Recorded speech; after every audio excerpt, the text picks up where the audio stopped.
یخادعون اللہ والذین آمنوا، یہ تو فریب دینا چاہتے ہیں اللہ کو بھی اور ایمان والوں کو بھی، یعنی اوپر سے کلمہ پڑے ہوئے ہیں دب کے. یہ اسپیسیفکلی یہودی علماء اور ان کے فالورز کے بارے میں تھا، اسلام کے روب کی وجہ سے دب گئے. آپ کو پتہ ہے نا، اوس اور خزرج یہ دو قبیلے تھے مشرکین عرب کے مدینہ شریف میں جو آباد تھے، اور دونوں کے سردار مسلمان ہو گئے تھے. اوس کے سردار تھے سیدنا سعد ابن معاذ رضی اللہ تعالیٰ عنہ، اور خزرج کے سردار تھے سیدنا سعد ابن عبادہ رضی اللہ تعالیٰ عنہ. تو اس کی وجہ سے ان کے پورے قبیلے مسلمان ہو گئے. اچھا، یہ علمی طور پہ تو اتنے ساؤنڈ نہیں تھے، امی تھے، ان پڑھ تھے، لیکن جنگجو بہت تھے. اور دوسری طرف یہودی بزدل تھے لیکن علم والے تھے. ان کی آپس میں اسلام سے پہلے جنگیں ہوتی تھی. جب کبھی اوس اور خزرج سے یہ مار کھاتے تھے، کیونکہ وہ تو جنگجو لوگ تھے، تو یہودی کہتے تھے اب تو تم ہمیں مارتے ہو، لیکن جب وہ آخری پیغمبر آئیں گے نا ان کے ساتھ مل کے، یہ بھی ذکر آ جائے گا سورۃ الانعام میں، اسی سورہ البقرہ میں 89 نمبر آیت میں، تو جب وہ پیغمبر آئیں گے نا تو پھر ہم ان کے ساتھ مل کے جہاد کریں گے، پھر ہم پوری دنیا کے اوپر اللہ کا ڈنکا بجائیں گے. آج تو تم مشرکین ہم پہ غالب آتے ہو نا، لیکن ایک دن آئے گا کہ ہم تم پہ غلبہ پائیں گے.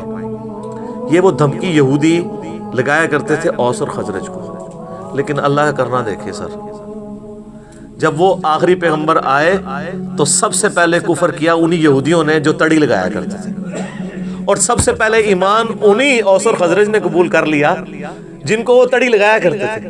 اوس اور خزرج جب حج کے لیے پہنچے نا تو ان میں سے کچھ لوگ نے آبزرو کیا، ان کا یار یہ وہی پیغمبر لگتے ہیں جن کے بارے میں ہمیں تڑی لگائی جاتی تھی، اس سے پہلے کہ یہودی ایمان لے آئے تم ہی ان پر ایمان لے آؤ. اور اللہ نے انہیں دنیا کا امام بنا دیا، اور وہ وہیں کے وہیں پڑے رہ گئے.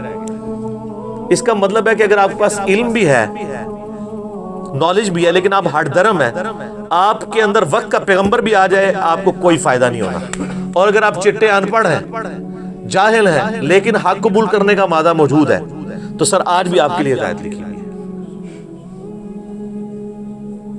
تو اوس اور خزرج نے اسلام قبول کر لیا، لیکن نبی علیہ السلام کی جو ہجرت مدینہ سے جسٹ پہلے اوس اور خزرج ایک یہودی عبداللہ ابن ابی کے اوپر متفق ہو چکے ہوئے تھے کہ اس کو ہم نے مدینہ کا سردار بنانا ہے.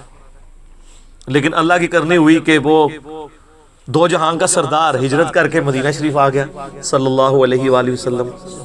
تو ظاہر ہے وہ پیغمبر بھی تھے، پولیٹیکل لیڈر بھی تھے، اور دینی لیڈر بھی تھے. تو عبداللہ ابن ابی کو کس نے پھر پوچھنا تھا؟ تو اس لیے اس کے دل میں یہ قلق تھا. تو اس نے پھر اس کا حل یہ سوچا کہ اب چونکہ منافق بزدل ہوتا ہے، منافق کی پہلی نشانی بزدل ہونا ہے. بزدل ہوتا ہے جبھی تو وہ حق بات قبول نہیں کرتا، دونوں پارٹیوں کو خوش رکھتا ہے. نفق عربی میں کہتے ہیں سرنگ کو. سرنگ کے دو حصے ہوتے ہیں نا، دونوں طرف نکلے ہوئے ہوتے ہیں. یعنی ادھر جب جائے گا تو کافروں کو خوش کرے گا، اسی تواڈے نال ہاں جی. مسلمانوں کے پاس جائے گا تو مسلمانوں کو خوش کرے گا. کیوں؟ کہ بھائی اگر وہ ایک پارٹی کے ساتھ لگے گا نا تو دوسری پارٹی کے ساتھ جب جنگ ہوگی یا جھگڑا ہوگا تو اس کی بھی لائف سٹیک پہ لگے گی. تو وہ تو ہوتا ہے اپنی لائف بچانے والا، اس لیے پھر وہ منافقت اختیار کر لیتا ہے کہ جس پارٹی کا پلڑا بھاری ہوگا میں اس کے ساتھ اٹیچ ہو جاؤں گا.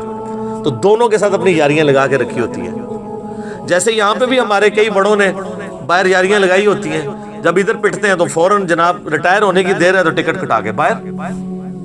آپ ادھر دیکھتے رہے، ہاں جب وہ ادھر ہوتے ہیں تو آپ ان کی ماشاءاللہ حب الوطنی کے اوپر تقریریں سن لیں. امت کا جناب لگتا ہے پوری پاکستانی قوم کا درد ان کے دل کے اندر ہے. بعد میں پتہ نہیں کدھر قوم گئی، کدھر گئی کوئی چیز، سب کا سب فارغ ہو جاتا ہے. تو یہ منافق بزدل ہوتا ہے. تو عبداللہ ابن ابی نے اوپر سے کلمہ پڑھ لیا. یہ نبی علیہ السلام کی مبارک زندگی کا سب سے نٹوریس کریکٹر تھا، جو شروع سے لے کے آخر تک آپ کے لیے ایک ذہنی جو ہے وہ تکلیف کا باعث بنا.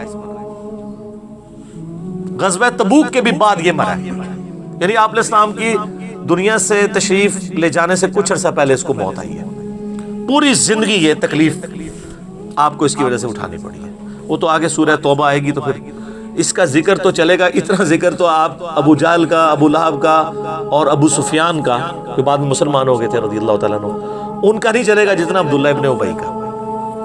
تو اس نے دیکھا کہ اچھا یار یہ تو اب پھر میں پھنس جاؤں گا، بہتر یہ ہے کہ میں بھی کلمہ پڑھ لیتا ہوں، اور صرف کلمہ نہیں پڑھا، کھڑپینچی بھی شروع کر دی۔ جمعے والے دن مسجد میں پہلے آ جانا اور ادھر ادھر صفحے سیدھی کرانا، یہ وہ جس طرح ہوتا ہے نا کوئی لوگوں کو کھڑپینچی کا شوق ہوتا ہے، تو یہ کام اس نے شروع کیے، لیکن اندر سے اسلام کی جڑیں کاٹی، ایسا کریکٹر تھا۔ تو اللہ تعالیٰ نے فرمایا کہ یہ اصل میں یہ چاہ رہے ہیں کہ اللہ کو دھوکہ دیں۔ اللہ کو کیا دھوکہ دینا ہے؟ یہ نہ اللہ کو دھوکہ دے سکتے ہیں نہ ایمان والوں کو۔ وما یخدعون الا انفسهم، یہ تو اپنے آپ کو دھوکہ دے رہے ہیں، اور اس سے بڑا کیا ظلم ہوا ہے ان کے اوپر؟ خود انہوں نے کیا، وما یشعرون، انہیں شعور بھی نہیں ہے کہ یہ تو اپنے آپ کو دھوکہ دے رہے ہیں۔ اپنے آپ کو کیوں دے رہے ہیں؟ آخرت برباد کر رہے ہیں، ہمیشہ کی ناکامیاں ان کا مقدر ہونے والی ہیں۔ ہٹ درمی اور ضد کی وجہ سے انہوں نے حق کی دعوت قبول نہیں کی ہے، پہلے تڑی لگاتے تھے بعد میں رہ گئے۔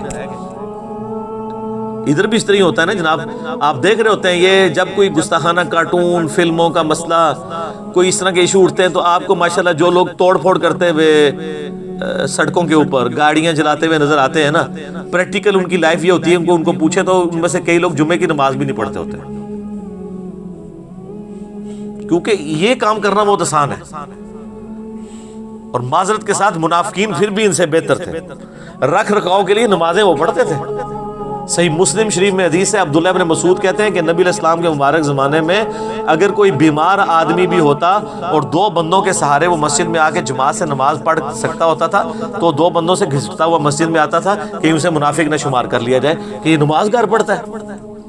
تو منافق بھی ماشاءاللہ تعالیٰ تکبیر اولیٰ کے ساتھ نماز پڑھا کرتے تھے۔ تو آپ مجھے بتائیں اس زمانے کے منافقین اور آج کے منافقین میں سے پریکٹیکلی ظاہر کے اعتبار سے کون سے بہتر منافق ہیں؟